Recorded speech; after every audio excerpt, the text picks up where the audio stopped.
बारहो बरिसवा के लालन दुआरे गेंदा खेलेले हो। अरे कंस के भइले विषमादत दुश्मन जनम लेले हो। बारहो बरिसवा के लालन दुआरे गेंदा खेलेले हो। अरे कंस के भइले विषमादत दुश्मन जनम लेले हो।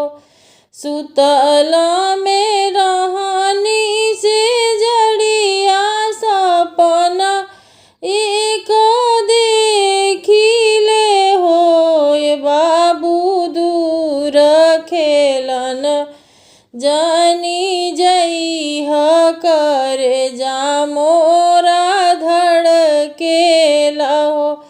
सुतल में रहनी से जड़िया सपना एक देखिले हो।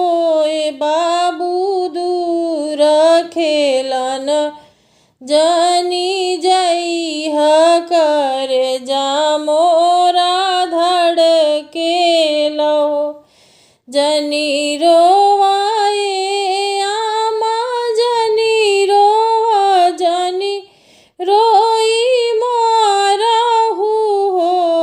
आमा कंस के मारब नागनाथब मुदई सब दहली जइहे हो। आमा कंस के मारब नागनाथब मुदई सब दहली जइहे हो।